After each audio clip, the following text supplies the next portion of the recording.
Hello and welcome back to the Lobster Talks podcast, where we go behind the scenes of everything Y Combinator. Today, I'm again with Laurie to explore the common misconceptions about YC. Let's dive in. Laurie, thank you for being here again. Great, it's good to be here again. It'd be awesome just for context in this to look at your own history of YC, your experience investing in YC, and how you've seen that evolve over your years of involvement. Yeah, absolutely. Wow, YC has changed a lot since I started investing. And it's only in 2019 that I really started looking at YC. It had changed a lot before. The way I landed on YC was at the time I was investing in France, where I'm from. And someday I woke up and I said to myself, if I want to invest in tech companies, and the best in the world are not in France, they're in Silicon Valley. So I just wanted access to better deals, better deal flow. I came here to Silicon Valley and I thought to myself, while I'm here, what's the best deal flow in Silicon Valley, in seed, in tech? And this name kept coming back and back again and again. Y Combinator, YC. So I thought, okay, this seems to be one of the best place or the best place to find deal flow. I'm going to try to get the deal flow there. The problem was, of course, YC was very difficult to access and to get into those deals, but that's what I've managed to do since 2019. And your other question on how YC has changed since then, so many things have happened. COVID happened. They went full remote. They went global. You had a lot of companies from mostly South America or Latin America, India, Africa as well. Many more European startups as well. That was 2020 to 2022. And then Gary Tan came in as a new CEO. I believe it was January 23. And they moved back to in-person. They moved back to focus on the US. They decreased the cohort size. I think we're going to talk about this as well. So it has changed a lot. It's still changing. It's evolving. It's a living organism. But I believe it still is the best deal flow. And we're going to talk about this as well. Mm-hmm. Yeah, so I guess even when thinking about your own journey of YC starting in 2019, sort of a common pushback on YC from internet commentators is usually around it was so long ago since Twitch, so long ago since Airbnb, since Reddit. And so over time, it's just natural for things to lose their special sauce, their organicness. What's your pushback on that, having such kind of close relationships with the founders still going through YC and the companies coming out of it? It's been over 12 years. I don't have the number. It's 13, 14 or something. And if you think about it, Airbnb's IPO or Reddit's IPO were not that long ago. So the first batches are now at the IPO stage, but there's very few companies at the first batches. And that was 2005, 6, 7. The companies that went through YC, call it 2015. Still a while ago, 2015, almost 10 years ago, but probably too early for IPO. And on top of this, the IPO window has been pretty much closed in the last 2 years. That being said, there's not only IPOs to judge the success of a startup or of an incubator. And so if you look at the top companies from the YC list, many companies from the 2015 era, 2015 to 2020. And then if you look at the companies that are growing very quickly, that are a ton of funds or having a lot of users, having a lot of revenue, because fundraising is not the only important thing, but revenue and users actually is, then you see companies from every batches in that direction. And so including some very recent companies that have a tremendous impact. You can think of Jeeves that invested in the seed personally in 2020, and today it's a unicorn and valued at 2.4 billion and doing tens, if not hundreds of millions of revenue. And that's just from the 2020. That's just not even from earlier. You can think of Boom, Supersonic. I think they're 2017 by memory, something like this. And now they've had orders by American Airlines for 20 supersonic jet planes, passenger planes. You can think of, there's so many companies in the, call it 10 years of YC that are huge today. Maybe they're not unicorns. Maybe you don't know about them. I hear about them from the YC ecosystem. There's PostHog that's used by 65% of new YC companies. There's ARK, who's a new bank trying to go after Brex and Mercury, and who's also from 2019 or 20, and that's used by a lot of YC companies. There's so many examples and cases of those recent companies. Companies keep raising amazing Series A.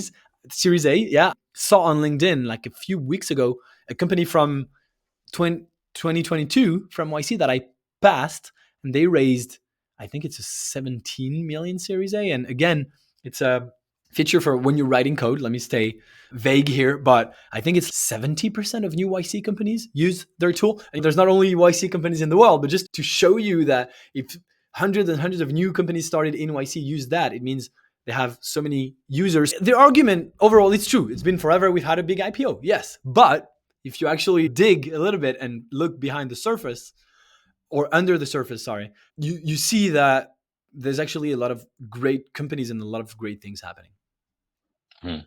Yeah, and so maybe part of that is just reflection of the venture landscape anyway. So I think there was data recently around the average acquisition time has jumped from 5 years to 6.5 years. And so I was looking back at what's 6.5 years ago in YC, and there are two major exits there. One is Screen that went to Datadog for just under 300 million, and then Bear Flag, which I hadn't heard of actually. They went to John Deere for 300 million.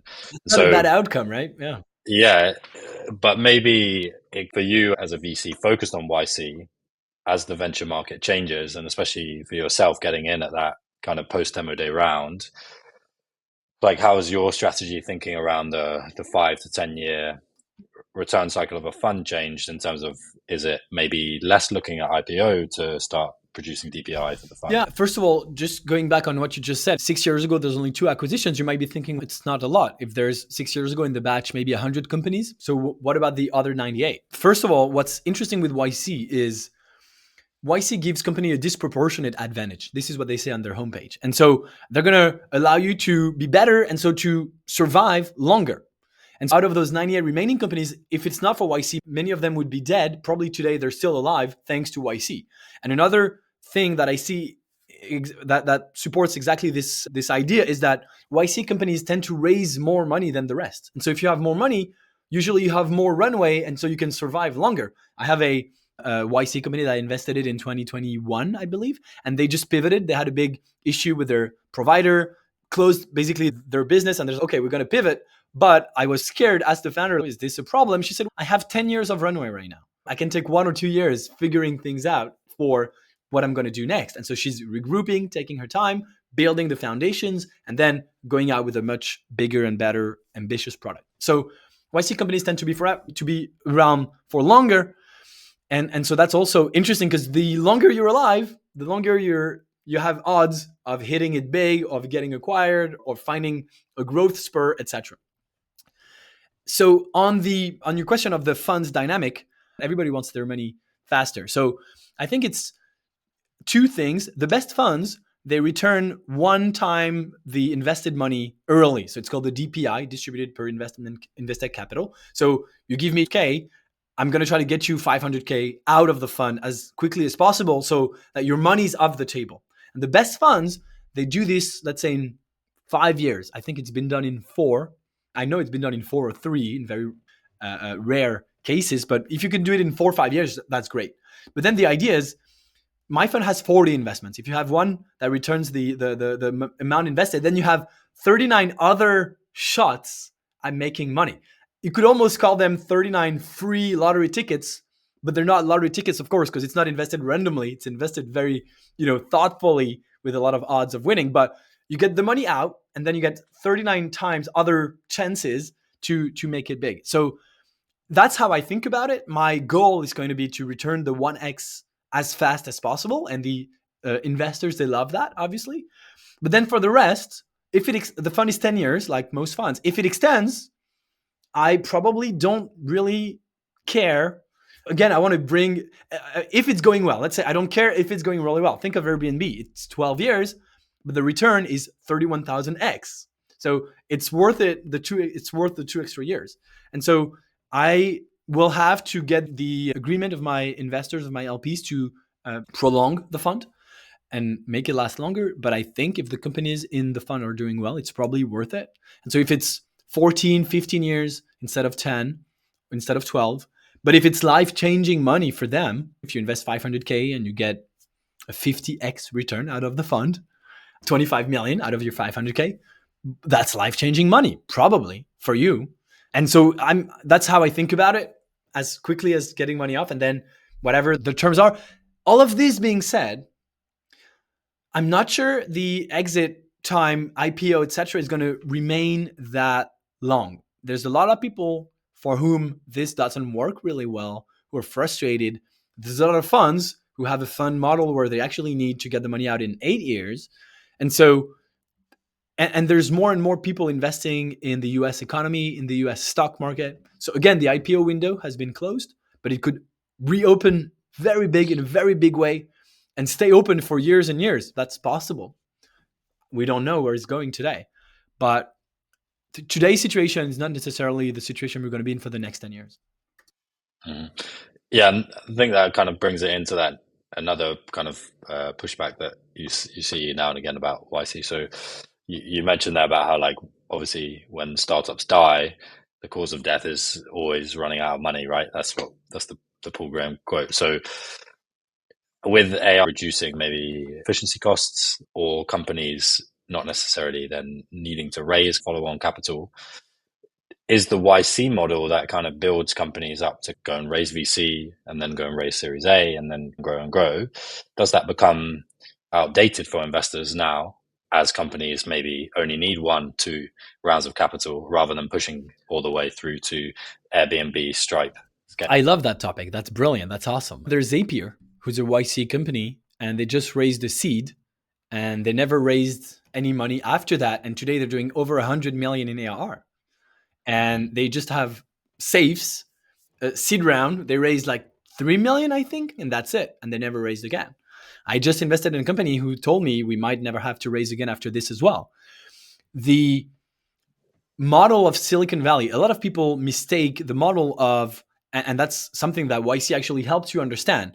Your model shouldn't be you need to raise money in order to make it work. The model is you have the option to raise money to pour gasoline on the fire that's already burning to accelerate and go faster.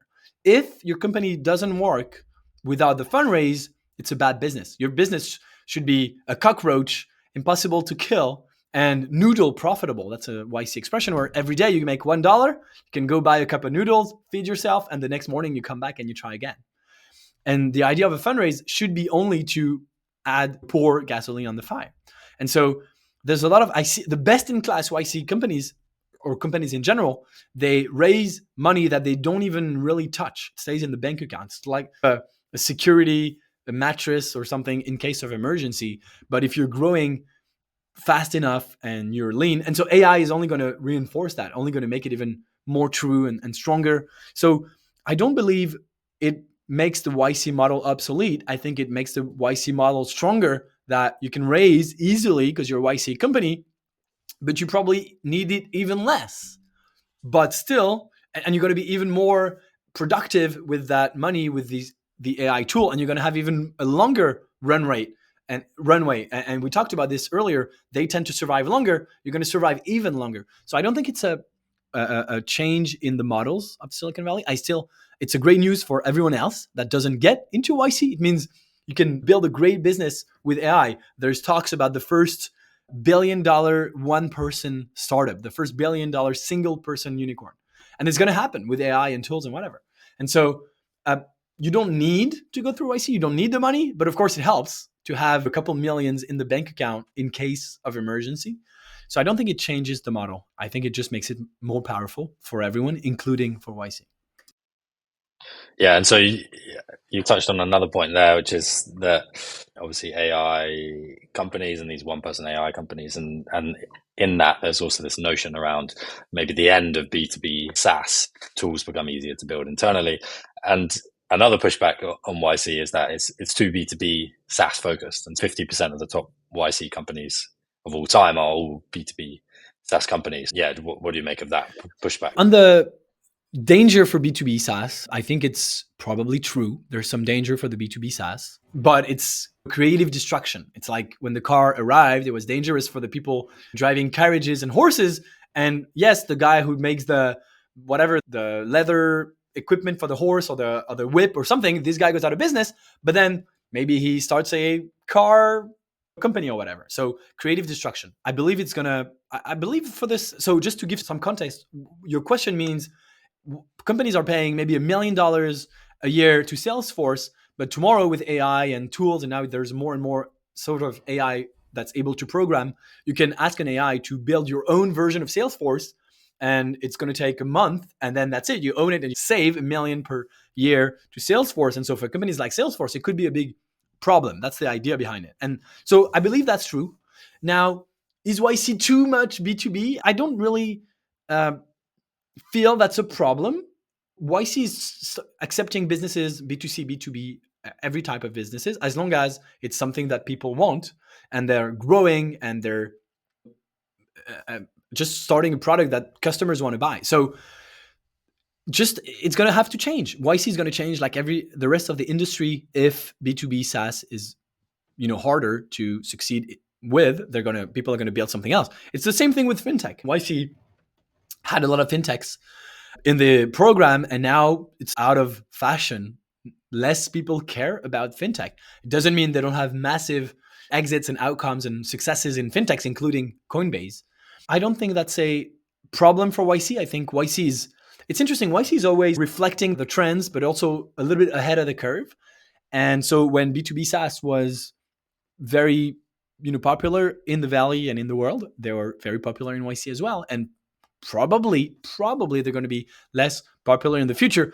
But all of those discussions also around YC, for me it's not really a problem because I don't index on YC. I don't choose all of YC companies. I have a very specific set of criteria, and I make some very strong driven choices on which companies I invest into. I actually invest in the top 2% of every batch. So I have a very small, very niche selection of the ones that are the fastest growing. Even if there's 50, 60% B2B, it doesn't mean Lobster Capital will end up with 50, 60% B2B. But again, this distinction between B2C and B2B, I think people make too much out of it than it should be, as long as it's a company that's growing, company that's making something that people want and making its investors richer. Could be B2C, B2B, doesn't really matter as long as it works. Yeah, and there's a little bit of irony in the critique there, because the other critique is that companies like Airbnb, Twitch, Reddit are too long ago. None of those are B2B companies. So in that, I feel like you might have answered the next question, but it'd be good to hear your touch on it there. Like, a really common thing now is people saying YC it's losing the edge. There's more companies, there's more batches. Obviously, you've alluded to how that relates to Lobster Capital, but generally, what do you make of that? YC is now they're currently in their third batch of the year now. The first time they've done 3 batches. Next year they'll do 4, etc. I think part of the answer is why YC losing its touch, and we talked about some recent companies that are really making it big. On the going to 3 and then 4 batches, they've reduced the size of the batches, cut in half. So it's going to be the same amount of startups overall, but just spread out throughout the year. So that doesn't really change. What does change is that they're going to be able to spend more time with the people at YC, because there's going to be less of them at the same time. So you have more attention, more time. So that's actually good. On the scaling of YC, it did scale in 2020, 2021 with going remote, with COVID, and with going international or global. They've since, walked this back and really gone back to in-person, not international, US focused. You have to be in San Francisco, etc.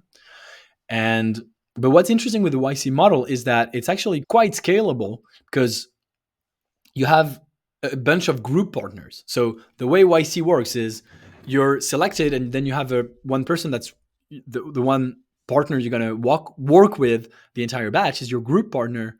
And so if you want to, there's 15 of them in YC right now. And if you want to scale YC, you just scale the number of group partners, but the number of startup per group partner has always stayed the same. It's around 15 to 20. And so it was like this in the first batch with PG and Jessica. Yeah, exactly. Thank you, Jessica, with PG and Jessica. Oh my God. Jessica is going to watch it and be like, what? You forgot about me? Hey, Jessica. No. Anyway, with PG and Jessica, the first batch was this. PG was the group partner, and it was 10 companies or 10 to 15. And so this is what they did. They scaled it, but they scaled it in a smart way, where now they brought in 2 new group partners last year. We've talked about this in the show before. And they can replicate the playbook that they know. Group partners are all people who've been through YC, so they've lived through the experience themselves. And so that's how it scales. And there's not, it's like 15, if there's 15 group partners, it's 15 mini YCs happening at the size of each other. But then you have a lot of events in common and whatever. And that's interesting because you meet so many people. There's scale advantages of being in this big cohort of so many people. You can work together, get inspired, solve each other's problems, etc. So it has grown and then shed in size. It's scalable because it's per group partner. It's always 15 to 20 companies per group partner. And it's the same model that has worked all those years, just that it's not PG anymore. It's new people, but they're very talented. You can be sure of that because you see all of those startups that have gone through YC in the last 10 years. And many of those group partners have been around for a long time. And they're tested out. They're not, no one becomes group partner. They're first a visiting group partner and tested out for a few months, and then potentially can become, is still here. I think they scaled it in a smart way. And I think people who say otherwise, again, are people who look at the big headlines, but they actually don't know the way it actually works from the inside. Yeah, and so the other thing you touched on there is how they chose to scale internationally, partly because of the remote situation, and now have scaled back. And something that you've talked about a lot on LinkedIn is always quite a controversial topic, is around that Silicon Valley as the place that you need to be. And Gary Tan is obviously very pro San Francisco as the place to be building. Yeah, what do you make of that? You're not from San Francisco. I'm not from San Francisco. Yeah, how does that fit into kind of where YC? It's very interesting for me specifically because I'm French. I'm from Paris, and France is, I think, a great example of this. But you could probably argue this for so many countries. So France has some of the best engineering schools in the world, some of the best computer scientists, some of the best developers and coders, and the level of education in France is extremely high. And we have a president, Macron, who's very pro startup, and we have a lot of money from decades or centuries actually of being a prominent country on the continent, etc. And yet we're not Silicon Valley. Why? And on the other hand, you have Silicon Valley, and you have so many French with their big degree, their big schools, their big engineering degree, etc., or computer science, that go work in San Francisco or in New York. But let's talk about San Francisco, for big tech companies. And one of the reasons is the salary. In a tech company in San Francisco, you make at least 250K. And in Paris, you make probably 100K if you're lucky. So that's one thing, right? But basically, San Francisco is a magnet for ambitious and talented people. And it's draining not from France only, from everywhere around the world. And I can tell you because I lived most of my life before. I used to live in Paris, and you don't meet a lot of talented, ambitious foreigners in Paris who want to build in tech. You have a lot of French who don't want to move abroad, they don't speak English or something, who are in Paris, but you don't meet Americans. Or Paris is a very cosmopolitan city. There's a lot of people from all over the world, but in tech, not that many foreigners. The foreigners in tech, if they're going to another country, it's usually the US. And so the people that I've invested into, by the way, they're not, most of them, Native Americans. In America, no one's American. Everybody came from somewhere, but many of them just came in the last few years. They were born, I invested in a guy who was born in Egypt, one guy who was born in Haiti, a guy who was born in France, and they came to the US to build their startup because they were ambitious and they wanted to build a global brand and a global company. And so for me, San Francisco is the place where ambitious people of all around the world meet. The most ambitious find a way to make it there. It's not that easy, but it's not that hard either with the visa stuff and whatever. It's a first test, right? It's a first bar to pass. Can you actually come to the US? And in France and everywhere around the world, you see some people that, oh, it's too difficult for me. I can't do it. I don't find a job or whatever. But some people do make it. And combined with the fact that you have the most VC money in the world, one of the biggest market the biggest in terms of money and one of the biggest in terms of size, Who wouldn't want to start a business in the US? If you're Nigerian, if you're Egyptian, if you're French, Brit, wherever, you have a small market in terms of just the population size.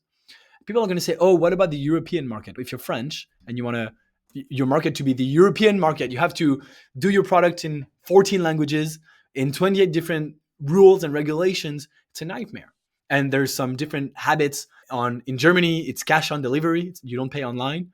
In France and the US, you pay online and you don't pay at delivery. It's different ways of doing business. So much harder. In the US, you have 360 million people speak the same language, one country, one set of rules.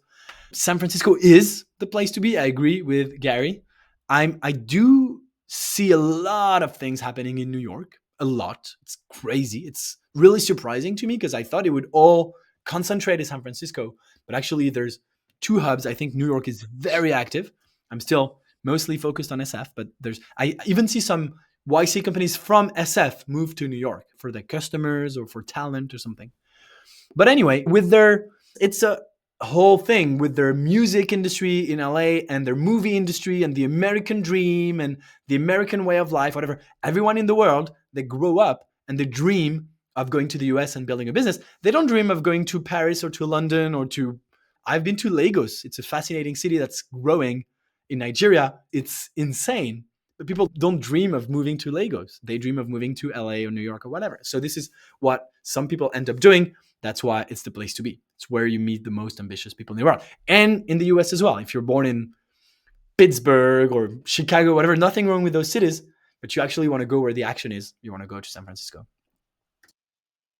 Yeah, and that's of course a big part of your story too, in terms of coming up as an investor, was always looking for, well, how do I get Europeans access to Silicon Valley deals, to Y Combinator deals There's one from thing. like European. There's Yeah, one go thing I on. want to add is that something I've noticed because I've traveled to 65 countries and lived into at least 3, 4 countries, and everybody thinks their country and their part of the world and their population is the center of the world.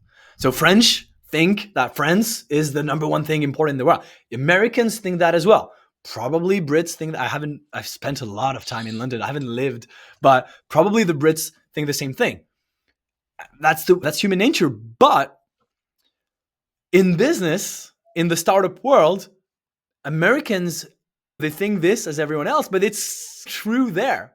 It is the center of the world. So since wherever you end up, people are going to just focus on their thing and forget about the rest of the world, you might as well go to the best place. And so you're right. For me, it's some sort of a uphill battle when I talk to Europeans, French or others, and I tell them, do you know about this thing in San Francisco? And people are like, oh no, it's far from my home. I'd much rather invest in. I've been to a tier 3 city in Europe recently, small, like couple 100,000 inhabitants, small city, right? But the people there, they just invest in their city. They don't even invest in Paris or London or Berlin, which is a European hub, and it's an hour train away from them. They just invest in their city. So it's crazy. So yeah, getting Europeans to actually realize, wait a minute, there's not only Europe, there's not only France or Germany or whatever. Super interesting. And do you think that's like for European LPs in Lobster or other YC funds or Silicon Valley funds, is that a misconception around YC, or is it just a lack of education? It's not around YC. It's around the geographics. It's interesting because we live in the very connected world. You can jump on a Zoom with the other, the US or whatever, the other side of the world in a second. You can book a plane ticket for less than $1,000 to go almost anywhere, or to go from Europe to the US for sure. And so it's very connected. People in France or in Europe, every day they open their newspaper or listen to the radio. They have Trump versus Kamala or whatever's happening in the US or Middle East situation, whatever. But then when it's about investing, people are scared because it's about sending your money in another country. And I tell people, are like, oh, but it's abroad, it's so dangerous. And I tell them, it's the US. I'm not telling you to invest in Nigeria or India. Not that there's anything wrong with those countries, actually, or like the Cayman Islands or the Bahamas, like whatever remote, weird countries where you don't really know, it's opaque with the money or whatever. It's the US. It's not opaque. It's a very strong justice system. Nothing's going to happen to you. But people are just scared. So it's not about YC. It's just about putting your money abroad is very unnatural for 99% of people. And then once you start doing it, like I did 10 years ago, then you realize they have banks and they have startups there, and it's not that different. But for some reason, it's very weird, very scary for people. So that's probably something that I have to educate my investors or my potential investors about, is putting money in the US. It's not a big deal. It's the US. But yeah, scary for them. So with about sort of 10 minutes left, it will be amiss to not focus on the main sort of criticism then of YC startups, which is around valuation.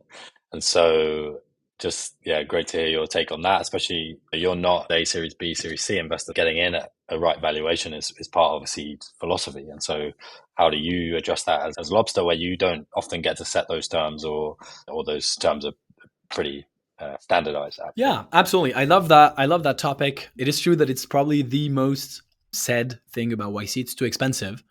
And I want to preface this by saying that I believe that in a sense it's true that it is expensive, but because it's a YC premium. So it's, first of all, it's a fact that YC companies on average are more expensive than similar companies outside of YC. That's factual. I can't deny that. Now, is it too expensive? The thing is, again, most people who say that, they don't have a complete view of YC. And people who are not in the YC ecosystem, they usually see some YC companies that haven't yet fundraised days or weeks after demo day. And so it's usually, call it the weakest one or the lowest ones. If you were to rank them, not that there's a ranking, every company is great and has potential, but potentially the ones that haven't raised after 2 weeks after the demo day are the weakest ones. And especially around traction and revenue. If your company is doing $1 million in ARR at demo day, it's very likely that you're going to fundraise quite easily. But if it's not, it's going to be tougher for you. And so that plays into valuation. If you're doing $1 million in ARR and you're valued at, call it a $20 million seed, that's typical valuation in 2024 in the previous batches.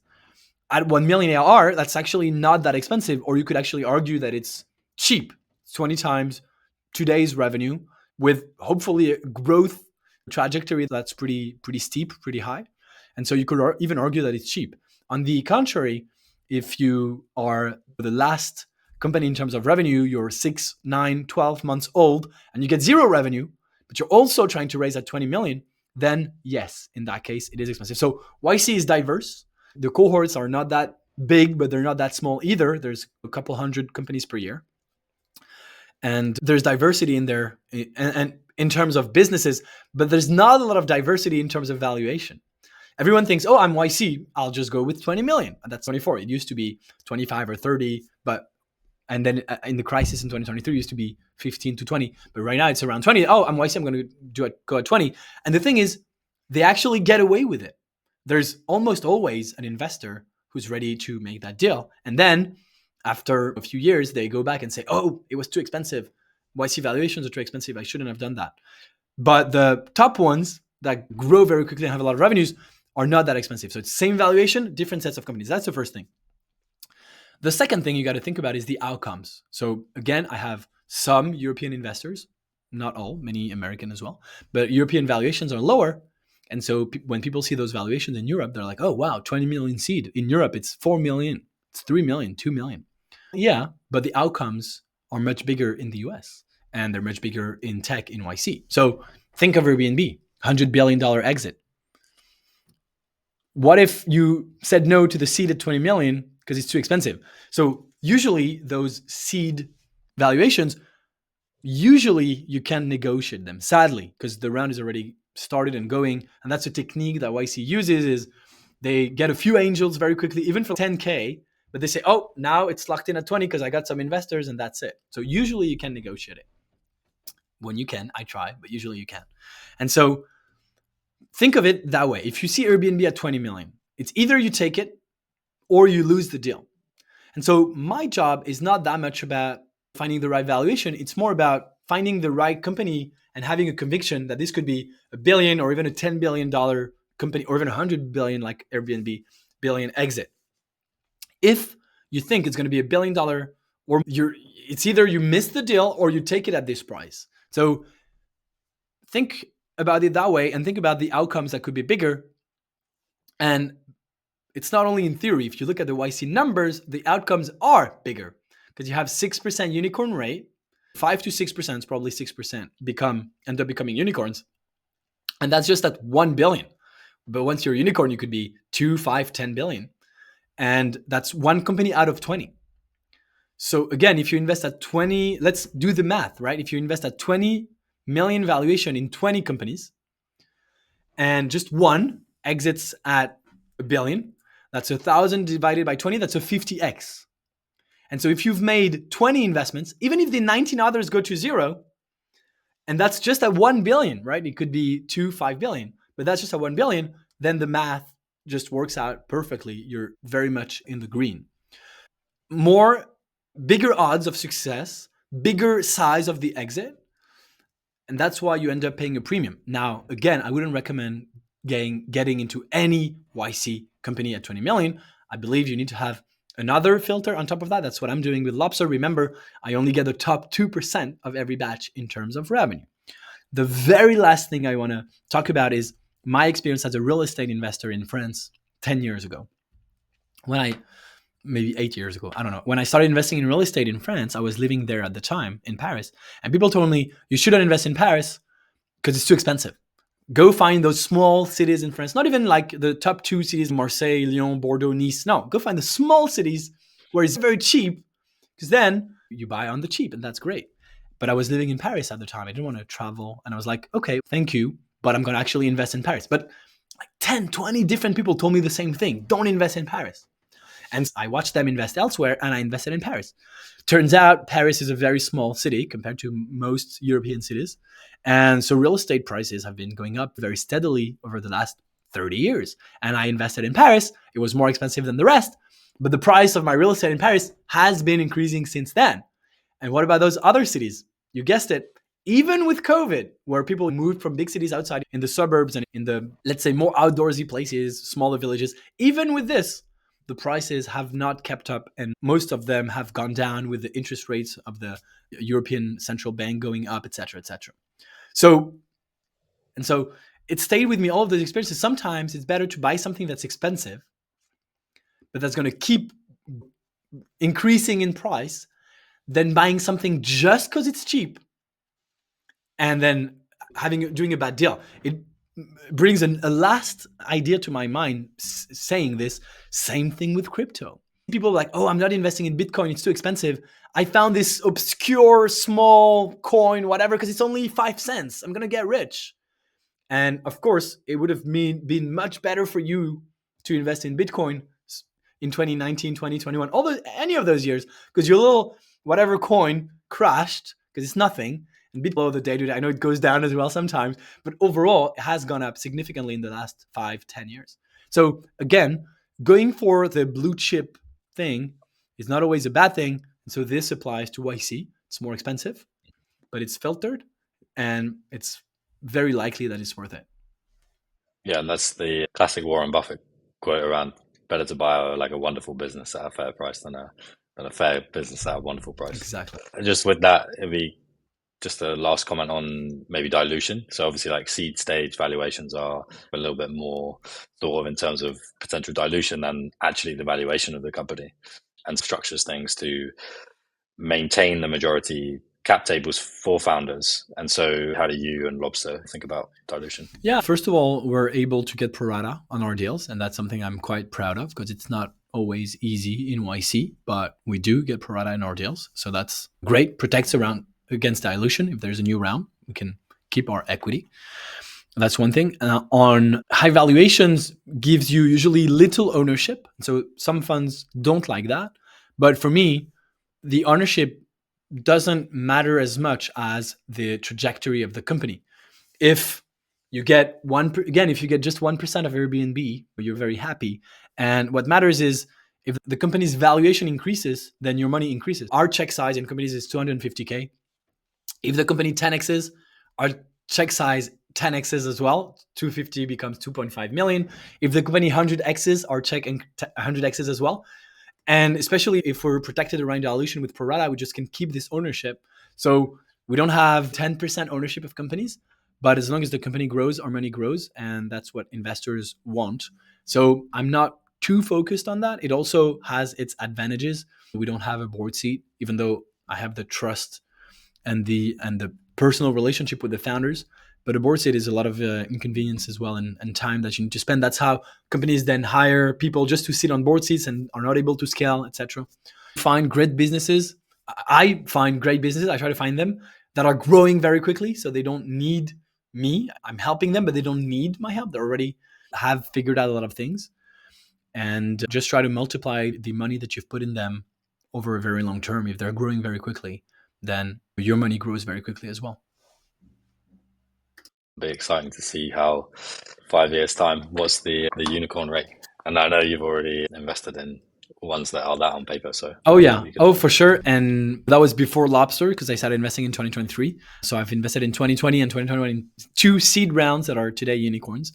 But in Lobster Capital today, in the last few months, we've made a few investments, some investments, and we already have at least 3 that are on a trajectory that's, I'll call it very rare. I don't want to say it's crazy, they're going to become unicorns, blah, blah, blah. I'll call it, it's very rare and unique to see companies growing that fast for that long.